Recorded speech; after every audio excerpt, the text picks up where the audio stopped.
नमस्कार। आज हम बात करेंगे कि ओवेरियन कैंसर बॉडी में कैसे स्प्रेड होता है। मेरा नाम डॉक्टर निहारिका राजन कराच है और मैं स्पेशलिटी सर्जिकल ऑन्कोलॉजी हॉस्पिटल और रिसर्च सेंटर में कैंसर सर्जन हूँ। मेरा एरिया ऑफ इंटरेस्ट है breast oncology and gynae oncology.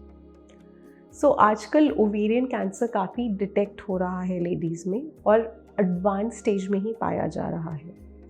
ये उसकी डिज़ीज़ हिस्ट्री की वजह से, उसके नेचुरल कोर्स की वजह से है कि जब तक वो मिलता है तब तक वो ऑलरेडी पेट में फैला हुआ होता है।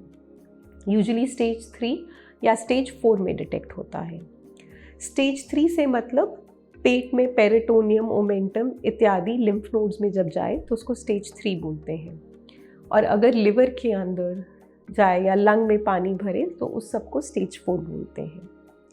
तो ये फैलता कैसे है, ये कैसे पेरिटोनियम मोमेंटम में जाता है, कैसे लिम्फ नोड्स में जाता है, कैसे लिवर में जाता है, आज हम उस बारे में बात करेंगे। तो इसके मेनली 3 मोड्स ऑफ स्प्रेड है। डायरेक्ट और peritoneal cell shedding, lymphatic and haematogenous. Direct shedding of cell से मतलब है जो हमारा पेट है या जो हमारा एब्डोमेन है उसमें बहुत सारे ऑर्गन्स हैं।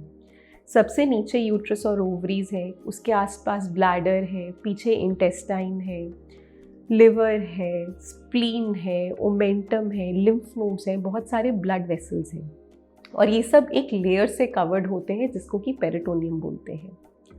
जब ओवेरियन कैंसर जो है ओवरी के सरफेस से जब सेल्स गिरकर पेरिटोनियल कैविटी में जाते हैं और फ्लूइड के साथ पूरे पेरिटोनियम में सर्कुलेट होते हैं तो वो अलग अलग जगह पर जाकर ठहर सकते हैं और उधर बढ़ सकते हैं। कई बार वो पेरिटोनियम में जाकर चिपक जाते हैं और बढ़ते हैं, कई बार वो ओमेंटम में चले जाते हैं, कई बार लिवर की सरफेस पे जाते हैं इत्यादि। तो इसको पेरिटोनियल डिस्ट्रीब्यूशन या रीडिस्ट्रीब्यूशन फिनोमेना बोलते हैं जो कि डायरेक्ट सेल शेडिंग से होता है। इसकी वजह से यूजुअली कई बार जब हम केसेस देखते हैं ओवेरियन कैंसर के, उनका सीटी स्कैन वगैरह करते हैं तो ओमेंटम में डिजीज़ आता है, पेट में पानी आता है, पेरिटोनियल डिपॉजिट्स आते हैं। तो ये इस डायरेक्ट स्प्रेड रीडिस्ट्रीब्यूशन फिनोमेना की वजह से ही है। दूसरा मोड ऑफ स्प्रेड यानी कि लिम्फैटिक स्प्रेड। हमारी ओवरीज के आसपास जैसे ब्लड वेसल्स हैं वैसे कुछ लिम्फैटिक वेसल्स भी हैं। तो जब ये सेल्स वो लिम्फैटिक वेसल से ऊपर जाते हैं और अलग अलग लिम्फ नोड्स में जाकर रुकते हैं तो उसको लिम्फैटिक स्प्रेड बोलते हैं। ये पेट के नोड्स में भी जा सकते हैं जो कि पेल्विक या रेट्रोपेरिटोनियल नोड्स हैं। छाती के नोड्स में भी ऊपर जा सकते हैं जो कि मीडियास्टाइनल नोड्स हैं। गर्दन के नोड्स में भी जा सकते हैं जो कि सुप्राक्लैविकुलर नोड्स हैं। ये यूजुअली एक ऑर्डरली फैशन में ऊपर जाते हैं और स्प्रेड होते हैं। तो जब ये लिम्फ वेसल्स के थ्रू स्प्रेड होते हैं, लिम्फैटिक्स के थ्रू स्प्रेड होते हैं और लिम्फ नोड्स की तरह दिखते हैं सीटी स्कैन में तो इसको लिम्फैटिक स्प्रेड बोलते हैं। अगर वो पेट के लिम्फ नोड्स तक ही सीमित है तो वो स्टेज 3 में ही माना जाता है, पर अगर वो छाती के लिम्फ नोड्स में जाते हैं या गर्दन की नोड्स में जाते हैं तो वो स्टेज 4 में आ जाते हैं।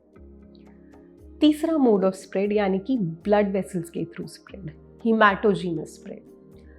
अगर ओवेरियन कैंसर के सेल्स ब्लड वेसल्स के थ्रू ट्रैवल करके लिवर के अंदर जाएं या स्प्लीन के अंदर जाएं या और ऑर्गन्स के जो कि पेट के बाहर हैं उसके अंदर जाएं तो इसको हेमाटोजेनस स्प्रेड बोलते हैं और इसको भी स्टेज 4 में काउंट करते हैं। तो डिपेंडिंग ऑन कि कौन सा मोड ऑफ स्प्रेड है और डिजीज़ कहाँ कहाँ गया है, ट्रीटमेंट ऑप्शंस डिफ़र करते हैं। अगर तो हमारा डिजीज़ सिर्फ पेट में ही कन्फाइंड है, बॉडी में कहीं और नहीं गया है, सीटी स्कैन के आधार पर और पेशेंट की कंडीशन के बेस पर ऑपरेबल है तो हम यूजुअली सर्जरी पहले करते हैं, नहीं तो हमें कीमो पहले देना पड़ता है। ये डिपेंड करता है कि डिज़ीज़ कैसा है, कौन से मोड से स्प्रेड हुआ है और क्या क्या ट्रीटमेंट ऑप्शंस हैं और क्या पेशेंट का जनरल कंडीशन है। अगर आपको हमारा वीडियो पसंद आया और आप कुछ भी पूछना चाहते हैं या कमेंट करना चाहते हैं तो नीचे कमेंट बॉक्स में लिखिए। धन्यवाद।